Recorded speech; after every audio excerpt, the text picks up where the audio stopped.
আজ রেসিপি শুরুতেই সকলকে জানাই গুড মর্নিং। কেমন আছেন সবাই? আশা করি সকলে খুব ভালো আছেন। বন্ধন ব্লগসের আরও একটি নতুন রেসিপিতে আমি বর্ষা আপনাদের সকলকে স্বাগত জানাই। এখন তো বাজারে আম অ্যাভেলেবেল, তো সেই আম দিয়ে নিত্য নতুন রেসিপি আমরা সকলেই বাড়িতে যেমন পারছি ট্রাই করছি। তো আজকেও সেরকমই একটি রেসিপি নিয়ে আমি আপনাদের সামনে হাজির হয়েছি। আজকে বানাবো আমের মালপোয়া। তার জন্য আম থেকে আমের পাল্পটা বের করে অল্প পরিমাণ দুধ দিয়ে আর পরিমাণ মতন চিনি দিয়ে সেটাকে আমি ফুটিয়ে নিয়েছি। এখন এটা একটু উষ্ণ গরম আছে, তো এই অবস্থাতে এর সঙ্গে কিন্তু আমি সুজিটা মিশিয়ে নেব। তো সেই অংশটা আমি আর দেখালাম না, ওটা দেখানোর মতন মনে হলো না, তো মুখেই বলে দিলাম। তো এবারে বাদ বাকি যে ইম্পর্টেন্ট পার্টটা সেটা আপনাদেরকে দেখাচ্ছি। এই যে এটাকে এরকম ঘনত্বের করেছি, দেখে আপনারা বুঝতেই পারছেন। এবার এর মধ্যে আমি পরিমাণ মতো সুজিটা অ্যাড করে দিচ্ছি। এখানে নিয়েছি আমি 2 কাপ পরিমাণ সুজি নেব। এই যে 2 কাপ সুজি নিয়েছি।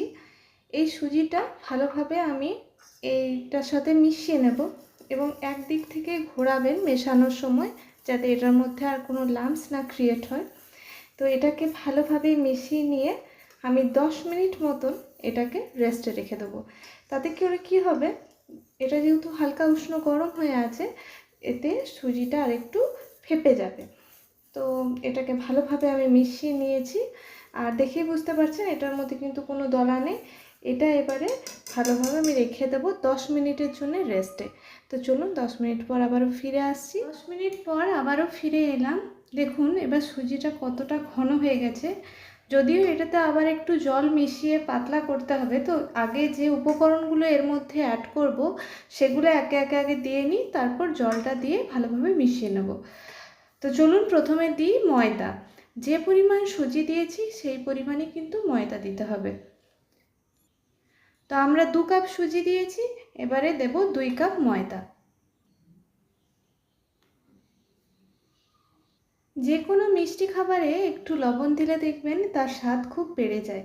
তো সেই জন্য আমি অল্প পরিমাণ লবণ এর মধ্যে অ্যাড করলাম। আর দেব বেশ কিছুটা পরিমাণ মৌরি। এই দিয়ে আর অল্প অল্প জল মিশিয়ে একটা ওই মিডিয়াম টু থিক ব্যাটার হবে, এরকম একটা ব্যাটার বানিয়ে নেব। তো চলুন এটাকে মিশিয়ে নিই ভালোভাবে। আর এমনভাবে মেশাবেন যেন এটার মধ্যে আর কোনো লাম্পস না থাকে। এক সাইড থেকে মেশাতে শুরু করবেন, তাহলে দেখবেন এটার মধ্যে কোনো লাম্পস ক্রিয়েট হবে না। ব্যাটারটা আমি একেবারে কেকের ব্যাটার যেমন হয় সেরকমভাবেই বানিয়েছি, মানে থিকনেসটা এর কেকের ব্যাটারের মতোই হবে। আমি মুখে বলে কতটা বোঝাতে পারছি আমি জানি না, কিন্তু আপনারা দেখে হয়তো বুঝতে পারছেন যে এটার থিকনেসটা কেমন হয়েছে। তো এটা আর রেস্টে রাখার দরকার নেই, আর দেখেই বুঝতে পারছেন যে এটার মধ্যে কিন্তু আর কোনো লাম্পসও নেই। তো চলুন এটা এবার ভেজে ফেলার জন্য একেবারেই রেডি। তো কড়ার মধ্যে গরম গরম তেলের মধ্যে যখন এটা পড়বে, তো কিভাবে ফুলে ওঠে সেটা দেখলেই বোঝা যাবে যে ব্যাটারটা ঠিক মতন রেডি হয়েছে নাকি। তো চলুন আগে কড়ার মধ্যে তেল গরম হতে বসিয়ে দিই, আর ভাজবো কিন্তু সাদা তেলে। তো আপনারা দেখতে থাকুন। গরম হতে বসিয়ে দিয়েছি, আর মালপোয়াগুলো কিন্তু অবশ্যই ছাকা তেলে ভাজতে হবে। তো সেই জন্য বেশ কিছুটা পরিমাণ সাদা তেল আমি এর মধ্যে অ্যাড করে দিচ্ছি।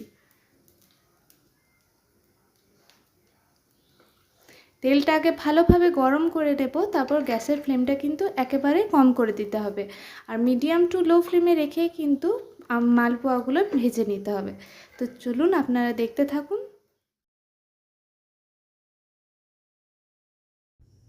তো তেলটা তো একেবারে ভালো করে গরম করেই নিয়েছি, এবারে আঁচটা একদম কম করে দিয়েছি, আর এবারে একে একে মালপোয়াগুলো চলুন ভেজে নিই।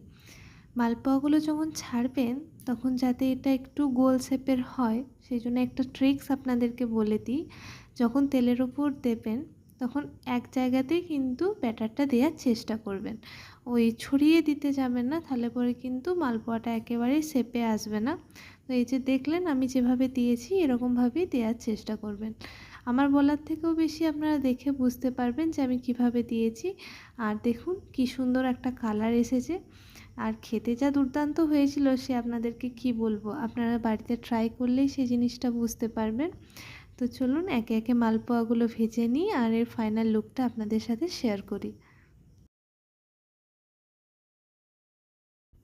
এই হচ্ছে আজকের রেসিপির ফাইনাল লুক। তো কেমন হয়েছে সকলে অবশ্যই কমেন্ট করুন, আর সেই সঙ্গে ভালো লাগলে লাইক করবেন। এরকম নিত্য নতুন আরও রেসিপি দেখার জন্য আমার চ্যানেলটি অবশ্যই সাবস্ক্রাইব করুন।